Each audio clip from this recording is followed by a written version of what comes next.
Work culture గురించి, work life balance గురించి కార్పొరేట్లకు ఉద్యోగులకు మధ్య జరుగుతున్నటువంటి చర్చోపచర్చలు మనం చూస్తున్నాం సమాజంలో.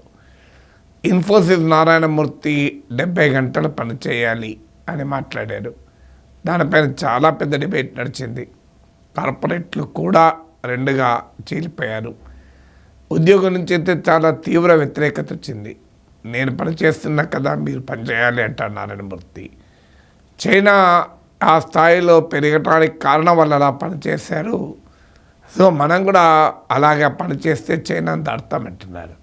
నిజంగానే ఆ స్థాయిలో పనిచేస్తే నారాయణమూర్తి సంపాదించినట్లు 1000 కోట్లు కనుక సంపాదించే అవకాశం ఉంటే ఉద్యోగులు 70 గంటలైంది, 100 గంటలు కూడా పనిచేస్తారు.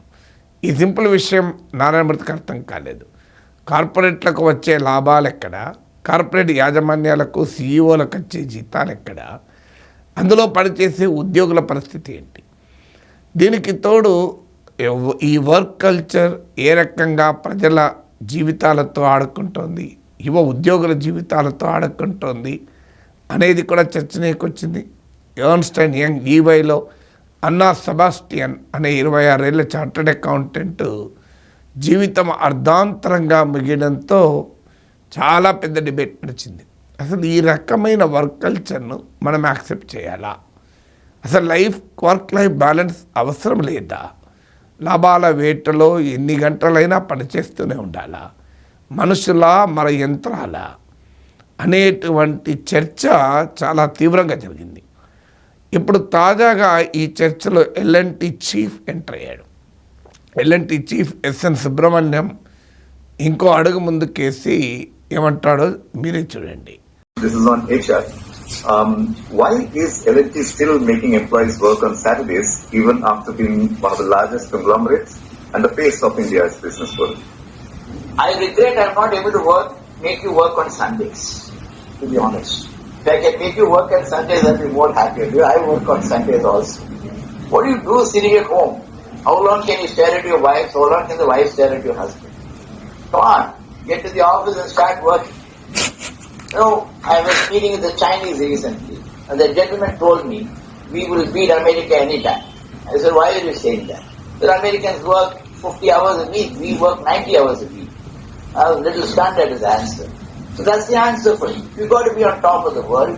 You've got to make the fastest, biggest, longest, the largest, everything like that. You've got to work 90 hours a week. Get going, guys. Come on. So Subrahmanya వాదన ఏంటి? అసలు ఆదివారాలు కూడా పని చేయించుకోలేకపోతున్నందుకు ఆయన బాధపడుతున్నాడు. ఏమి ఇంట్లో కూర్చొని ఏం చేస్తారు, మీరు మీ భార్య మిమ్మల్ని చూస్తే ఏమొస్తుంది అని అంటాడు. అంటే పర్సనల్ లైఫ్ను ఎంత ట్రివియలైజ్ చేసి మాట్లాడుతున్నాడో చూడండి. మీరు ఇంట్లో ఏం పని చేస్తారు అంటే, ఇంట్లో ఉంటే భార్య వైపు భర్త, భర్త వైపు భార్య, ఒకరి ముఖం ఒకరు చూసుకోవడం తప్ప ఇంకా వేరే జీవితం ఉండదా ఇంట్లో? ఆ రకమైనటువంటి వ్యాఖ్యానాలు ఎంత ఇన్సెన్సిటివ్గా తెలుస్తుంది. ఎల్ఎన్టీ లాంటి దేశంలోనే అతిపెద్ద కంపెనీలో ఒకటి, దాని చైర్మన్ అంటున్న మాటలు ఇవి. మీరు ఇటీవల గౌతమ్ అదానీ, భారతదేశంలో మరో కార్పొరేట్ దిగ్గజం, 8 గంటల పాటు మీరు ఇంట్లో ఉంటే బీబీ బాగ్ జాతి అన్నాడు. అంటే భార్య పారిపోతుంది మీ ఇంట్లోకి వెళ్ళి మీరు ఇంట్లో ఉంటే అని. అంటే 8 గంటల కన్నా ఎక్కువ ఉంటాయంటే 16 గంటలు ఆఫీస్లో ఉంటే సరిపోదు, ఇంకెక్కువ ఉండాలి అంటున్నారు. వీళ్ళకి అర్థం కావాల్సింది ఏంటంటే, ఇల్లంటే భార్య భర్త మాత్రమే కాదు, ఇల్లంటే భార్య భర్త, పిల్లలు, అన్నలు, అక్కలు, చెల్లెళ్ళు, అమ్మ, నాన్న, వీళ్ళందరూ కూడా ఇంట్లో భాగమే. ఒక ఇన్లాస్, వీళ్ళందరూ కూడా ఇంట్లో భాగమే. ఇల్లు అంటే 2 మిషన్ల మధ్య, భార్య అనే ఒక మిషన్, భర్త అనే ఒక మిషన్ మధ్య ఇంటరాక్షన్ తప్ప ఇంకేమీ లేదా? జీవితం అంటే ఇంకా వేరే రకమైన అంశాలు ఉండవా? ఓ షాపింగ్కి వెళ్ళే పని ఉండొచ్చు, ఓ సినిమాకి పోయే పని ఉండొచ్చు, ఓ పార్క్ వెళ్ళే ఆలోచన ఉండొచ్చు, ఓ పుణ్యక్షేత్రానికి పోవాలన్న కోరిక ఉండొచ్చు. ఇవేవి మనుషులకు ఉండకూడదు. మనుషులకు ఇష్టాలు ఏమీ ఉండకూడదు. మనిషి కేవలం ఒక రోబోట్ లాగా పనిచేయాలి. ఇది కార్పొరేట్ దిగ్గజాల లక్ష్యం. ఇలా పనిచేస్తే ఏమొస్తుంది మరి? కాస్తంత జీతం ఎక్కువ రావచ్చు, కొంత మీకు సాఫ్ట్వేర్ కంపెనీలు ఇలాంటి కంపెనీల్లో కొంత ఎక్కువ జీతం రావచ్చు. కానీ అసంఘటిత రంగంలో unskilled and semi skilled work force ఉన్న చోట అది కూడా లేదు. మరి అంటే నీకు ఎన్ని గంటలు పనిచేసినా దానికి తగ్గట్టు వారికి ఆదాయాలు కూడా వస్తున్నాయా? ఇవాళ భారతదేశ వ్యాప్తంగా చర్చ నడుస్తుంది. మధ్యతరగతి ముఖ్యంగా అర్బన్ ఏరియాస్లో కన్జంప్షన్ తగ్గించారు అని. ఎందుకు తగ్గించారు? నేను ఇదివరకు ఇతర వీడియోలో కూడా చెప్పాను. Chief economic adviser to the prime minister చెప్తున్నాడు, కార్పొరేట్ ప్రాఫిట్ 15 ఏళ్ల గరిష్ట స్థాయిలో ఉన్నాయి. 15 ఇయర్స్లో ఎన్నడూ లేని స్థాయిలో కార్పొరేట్ ప్రాఫిట్స్ ఉన్నాయి. ఇది చీఫ్ ఎకనామిక్ అడ్వైజర్ చెప్తున్నాడు. మీకు నిఫ్టీ లిస్టెడ్ 500 కంపెనీస్లో మీకు వారి ఆదాయ ప్రాఫిట్స్ 4 రెట్లు పెరిగాయి ఈ కాలంలోనే. లాస్ట్ 4 ఇయర్స్లో 5 రెట్లు పెరిగాయి. మీరు ఇక గౌతమ్ అదాని ఆస్తులు ఎత్తి గత 10 ఏళ్ళలో 2000% పెరిగింది. మరి ఉద్యోగుల జీతాలు కూడా ఆ లెవెల్లో పెరిగాయా? 10 ఏళ్లలో అదాని కంపెనీలో పనిచేసే వారి ఎవరికైనా 2000% జీతాలు పెరిగాయా?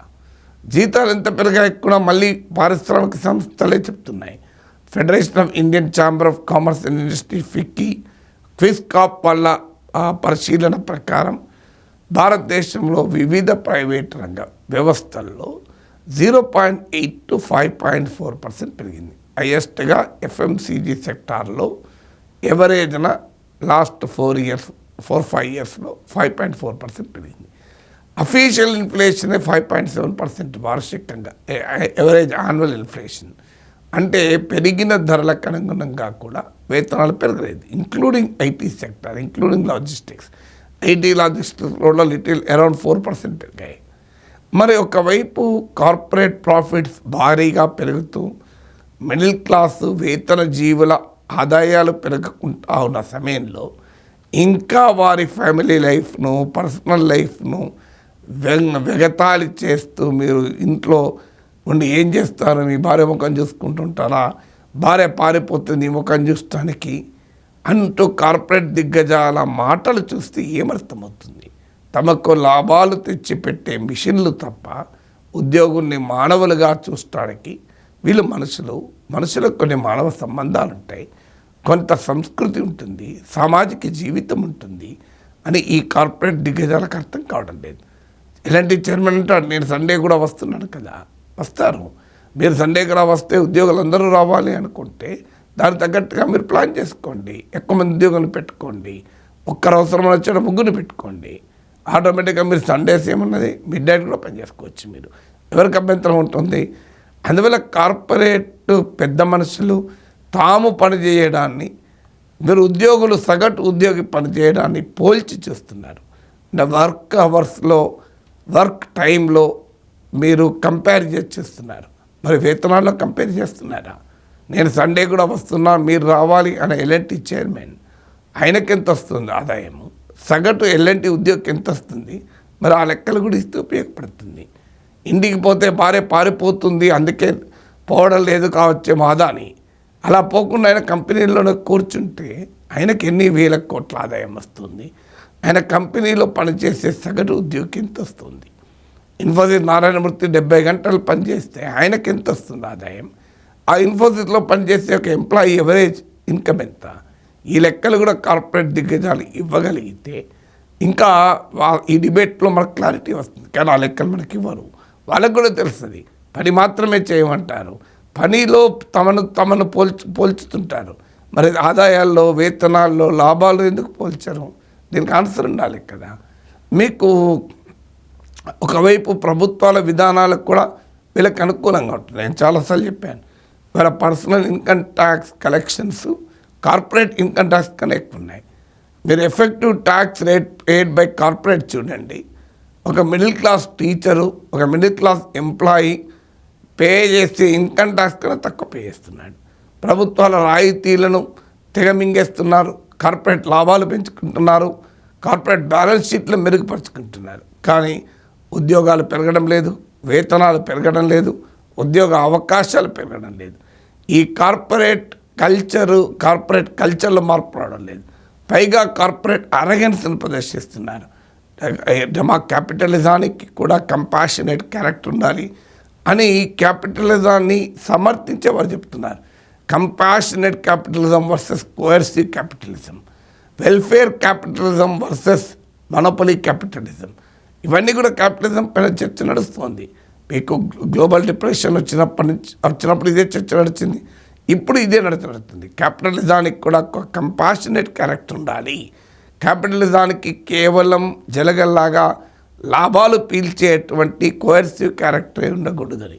అందువల్ల ఎలాంటి చీఫ్ కానీ అదానీ గౌతమ్ అదానీ కానీ ఇన్ఫోసిస్ నారాయణమూర్తి కానీ వీరు మాట్లాడుతున్న దాంట్లో క్లియర్గా వాళ్ళ క్లాస్ బయాస్ కనబడుతుంది. ఉద్యోగుల యొక్క టూల్స్ లాగా, ఉద్యోగుల యొక్క ఆట బొమ్మల్లాగా, ఉద్యోగుల యొక్క వస్తువుల్లాగా ఎలాంటి మానవీయ స్వభావం లేని, ఎలాంటి లైఫ్ లేని ఒక నిర్జీవమైన వస్తువుల్లాగా చూస్తున్నారు. వాళ్ళు మనుషులు, వాళ్ళకు అనుబంధాలు ఉంటాయి, వారికి ఒక వ్యక్తిగత బంధాలు ఉంటాయి, సామాజిక జీవితం ఉంటుంది, కుటుంబ వ్యవస్థ ఉంటుంది. కేవలం తమ ఆఫీస్లో పనిచేయడం మాత్రమే జీవితంగా కలిగి ఉండదు. ఒక విస్తృతమైన జీవితం వరకు ఉంటుంది, ఉండాలి. స్టడీస్ కూడా ఏం చెప్తున్నాయి, ఆ వర్క్ లైఫ్ బ్యాలెన్స్ మెయింటైన్ చేసిన వారు మోర్ ప్రొడక్టివ్గా కూడా ఉంటున్నారు. నువ్వు 70 గంటలు పనిచేస్తావా, 90 గంటలు. ఇప్పుడు ఎల్ఎన్టీ చైర్మన్ ఏమంటున్నాడు, వారంలో 90 గంటలు పనిచేయాలంటున్నాడు, ఇంక్లూడింగ్ సండే 90 గంటలు పనిచేయాలంటే నియర్లీ 12.5 hours పనిచేయాలి. 13 hours పనిచేయాలి. ఆదివారంతో కలిపి ప్రతిరోజు 13 గంటలు పనిచేయాలి. ఒకవేళ ఆదివారము సెలవని అనుకుంటే ప్రతిరోజు 6 రోజులు 15 గంటలు పనిచేయాలి. ఇక మిగిలిన ఏంటి 9 గంటలు. 9 గంటల్లోనే నీవు ఏమైనా చెయ్యి. 24 గంటల్లో 15 గంటలు పనిచేయాలి. ఆదివారాలు సెలవు కావాలంటే, ఆదివారాలు సెలవు అవసరము లేదు అనుకుంటే మీరు అప్పటికీ కూడా 13 గంటలు పనిచేయాలి. అసలు ఒక మనిషి ఏ రకంగా సెలవు లేకుండా ఆదివారంతో సహా ప్రతిరోజు 13 గంటలు పనిచేస్తే, అందులో కూడా ఆ కంపెనీ యజమానిగా 100 కోట్ల 1000 కోట్ల లాభాలు లేకపోయినా కంపెనీలు ఇచ్చే జీతాలపైనే ఆధారపడి ఇన్ని గంటలు పనిచేస్తే వారి మానసిక శారీరక ఆరోగ్య పరిస్థితులు ఎలా ఉంటాయి? నిజంగా వాళ్ళు ఇన్నోవేట్ చేయగలుగుతారా? నిజంగా ప్రొడక్టివ్గా కంపెనీకి కంట్రిబ్యూట్ చేయగలుగుతారా? కంపెనీ పట్ల కమిట్మెంట్ ఉండాలి అనడంలో తప్పలేదు. ఖచ్చితంగా కమిట్మెంట్ ఉండాలి, ప్రొడక్టివిటీ ఉండాలి, ఎఫిషియన్సీ ఉండాలి. ఇవేవి లేకుండా జీతాలు మాత్రమే రావాలి అని కోరుకుంటే తప్పు. ప్రతి ఉద్యోగి ఇన్నోవేటివ్గా ఉండాలి, ప్రతి ఉద్యోగి రీస్కిల్లింగ్ కావాలి, ప్రతి ఉద్యోగి నిబద్ధతతో పనిచేయాలి. ఎందుకంటే కంపెనీ లాభాల్లో ఉంటేనే ఉద్యోగులకు కూడా బెటర్గా ఉంటుంది. కంపెనీలకి ఆదాయాలు లేకపోతే ఉద్యోగులకు పే రివిజన్లు ఎలా ఉంటాయి? కానీ ఆ కమిట్మెంట్తో ఉండడం అనే క్రమంలో ఇలా ఎక్స్ట్రీమ్గా భార్య ముఖం చూసుకుంటే ఇంట్లో ఉంటావా, నువ్వు ఇంట్లో ఉంటే భార్య పారిపోతుంది, రోజుకు 15 గంటలు పనిచేయి, ఈ కార్పొరేట్ అరగెన్స్ ఏదైతే ఉందో దాన్ని మాత్రం ఖచ్చితంగా మనం వ్యతిరేకించాలి.